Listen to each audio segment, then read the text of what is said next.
Hello and welcome YouTube and Grim Dawn community. Today I'm gonna talk about what you need to know when you plan to play a default attack build. First of all, you need to know what is and what is not a default attack replacer in Grim Dawn, and also what is and what is not a weapon pool skill and how they interact with each other and the default attack replacer. Default attack replacers work like your standard default attack. You can use them with any weapon and they will have the wording, when used as your default weapon attack, do something something in its skill description. Within Grim Dawn's masteries, you have Soldier's Cadence, Demolitionist's Fire Strike, Shaman's Savagery, and Oathkeeper's Righteous Fervors as default attack replacers. Note that, for example, Force Wave and Promise Strike, which you can both spam via their transmitters, Tremor and Thunderous Strike, are not, and I repeat, not default attack replacers. Force Wave is a casting speed based spell, and Promise Strike is an attack speed based attack, but still not a default attack, which is also actually written inside the transmitter's text. If you actually read that text, you will see that it says these are not default attacks. Apart from masteries, you can get default attack replacers via components, items, relics, and also set bonuses. For example, you can get Baronaf's Fury from the Shout of Baronath component, you can get Fleshwalked Strikes from Theoden's Scepter, Runic Bolts from the weapon from the Runebinder set, Troll Rage from the Mistborn Talisman relic, and you can get Touch of Chaos from the 4-piece Razin set, and Bergothian Strikes from the 4-piece Bergothian set. These are basically all that exists in the game, and you can put these into 3 categories. Category number 1, the Fire Strike legs. They just basically deal additional damage on every single hit. In this category you have Fire Strike, Fleshwalked Strikes, and Touch of Chaos. The second category would be the Savagery legs.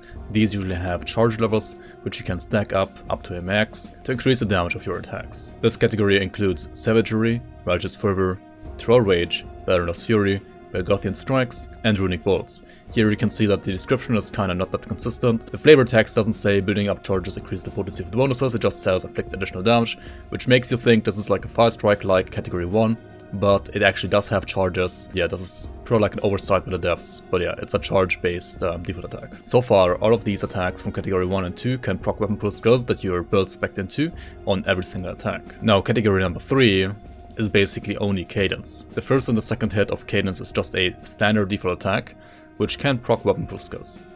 The third hit, however, is the Cadence hit, and that one will override any other weapon pool skill, so you cannot proc weapon pool skills together with Cadence. However, weapon pool skills are still not like a bad idea for Cadence, since they do increase the power of the first and second strike, especially when you are dual wielding, because some of those weapon pool skills will force your character to use both weapons at the same time, and that will count as 2 attacks, so you can proc Cadence at every second instead of every third hit.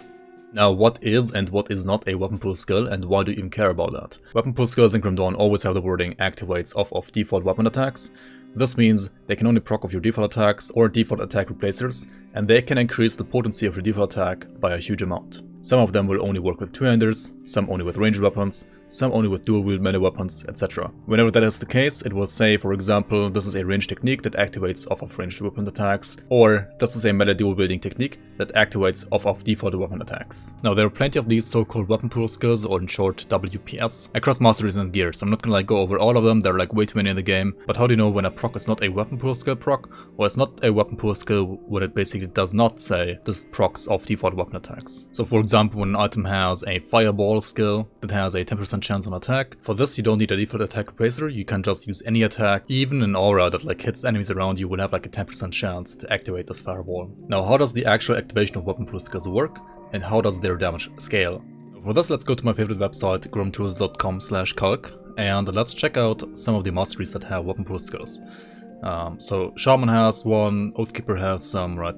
But the one or 2 masteries where they're the most impactful, I feel are Nightblade with Belgo Shears, AQC, Warding Death, and Execution for dual wield melee, as well as Inquisitor with Bursting Round, Chilling Rounds, and Storm Spread for ranged. Now, all of these weapon pool skills will have a different chance of activation depending on how many points you have put into that skill. For example, these Nightblades ones start out at 12% and go up all the way to 22 points at soft cap, as well as 25% at hard cap. So what does this mean? Well, if you have a 20% chance to activate a certain weapon pool skill, you have a 12% chance to, instead of your normal default attack, use this weapon pool skill instead. Now, what happens with the damage of your actual default attack replacer?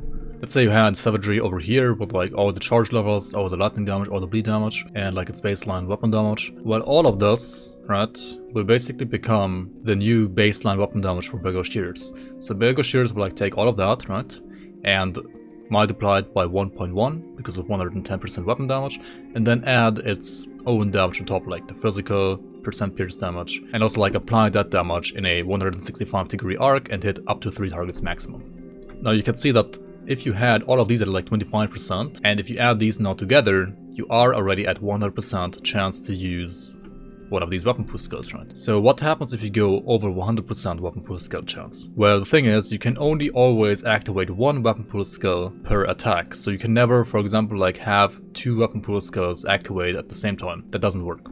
So say you are a soldier and you have Markovian's advantage on top, right? Now you are at 120, let's say 25% weapon pool skill chance in total, right? So what does this now mean for the activation chance of each individual weapon pool skill? Well, since you can't activate more than 1 per attack, what will happen is that actually all these will be like scaled down to a appropriate max of 100%. So if 125% is the new max, and you now have a 25% chance to proc this out of a total of 125%, right? You basically have a 20% chance to proc this and not a 25% chance anymore. Same thing would be for execution here. For all of these would have only a 20% chance to be used now instead of a 25% chance, because you went over 100% to exactly 125% weapon pool skill chance. So as you can see, that's kind of inefficient, and as a general rule, because of that, you want to basically never try to go over 100% weapon pool skill chance. Now it's kind of easy to keep track of this if you only have weapon pool skills from your masteries. However, it gets more complicated when you have also weapon pool skills from your items. For example, like from Direwolf Crest, which has the Direwolf Claw weapon pool skill, which has another like 15% chance to be used. So now we're like at 140% weapon pool skill chance overall, which is like way too high. So now you would have to like think about, okay, which of these weapon pool skills actually like deal the most damage, which of them like fit my damage type, for example, which of them have like high weapon damage percentage, which of them do I want to keep, and which of them do I want to like get rid of. As a Nightblade, for example, you would always want to keep Execution, because this has just insane percent weapon damage. So if you don't support AQC, for example, you would get rid of AQC, and if you also don't support Belgo Shears, you might also want to like get rid of Belgo Shears, or 1 point these, right, like maybe 1 point those, 1 point that. This gets especially interesting on Blade Masters, as I told earlier, right? If you are using Cadence, which is a default attack replacer, and you want to proc the 3rd Cadence hit more often, you can use weapon pool skills that force your character to use both weapons at the same time, and then they count as like 2 attacks, and then you will hit Cadence every 2nd instead of every 3rd hit. Now weapon pool skills that do that are, for example, all of the Nightblade ones. Unfortunately, Grim Tools doesn't really show this, but like in-game, for example, you will see that Belgo Shears or like Execution hit with both your main hand and your offhand. Also, by the way, Zul'Han's technique actually got buffed now to work with dual wielding and actually hit with both weapons while dual wielding. Now the interesting part about the Inquisitor ranged weapon pool skills is that these work with two-handers as well as when you are like dual wielding. However, when you are dual wielding, you will basically force yourself to always attack with 2 weapons. Now, why is forcing your character to attack with both weapons at the same time so much better than not doing that? Now, usually when you are dual wielding, you have a 25% chance to hit with your left weapon, and you have a 25% chance to hit with your right weapon, and you only have a 50% chance to actually hit with both the weapons. However, weapon pool skills that use both weapons, offhand and main hand, always force the character to use both of them. So you can try to eliminate the 50% chance to only hit with one weapon via using weapon pool skills. Because of this game mechanic, getting to 100% weapon pool skill chance can increase your overall DPS by up to 50% compared to using no weapon pool skills at all. This is under the assumption that all weapon pool skills have the same animation speed as standard default attacks, which is not always the case. Some of them have longer attack animations than your default attack, and that combined with bad skill bonuses to set weapon pool skill or no damage modifiers from gear whatsoever can in some cases actually lead to a DPS loss using that weapon pool skill compared to not using it, especially on two-handed builds where you don't really benefit from the dual wield mechanics anyway.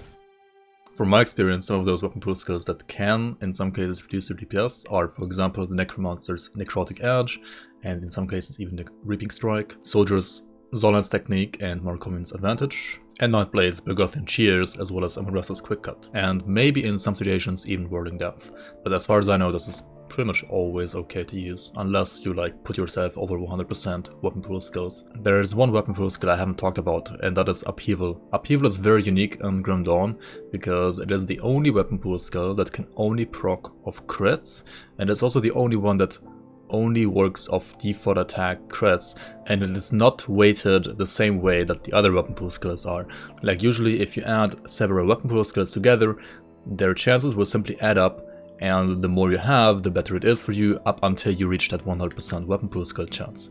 Now with Upheaval, however, it's that like it can only crit off default attacks that are not already weapon pool skills, so the more weapon pool skills you have, the less your chance to proc Upheaval is gonna be, right? So you kind of want as few other weapon pool skills as possible to get the maximum amount of like damage out of Upheaval itself. However, that might hurt your overall DPS, because in general you want to use weapon pool skills to increase your DPS, even on two-handers, especially with Feral Hunger giving you big amounts of lifesteal as well. Finding the right amount of weapon pool skill chance, finding the balance between standard default attacks and weapon pool skill enhanced attacks when using Upheaval in your build, and also trying to scale offensive ability into like ridiculous values up to say like close to 4000 offensive ability to make yourself able to crit more often, even against bosses, so like proc Upheaval more often, is gonna be like the real challenge while trying to make a build around Upheaval here. So hopefully this video covered everything you wanted to know about weapon pool skills, how they work, and why you should use them. If you have any other questions about this topic, or if I missed some stuff, feel free to give me a comment down below and I'll make sure to answer. Thank you very much for watching everybody, and thank you to all of my supporters on Twitch as well as on Patreon, and I'll see you around on my next video or stream.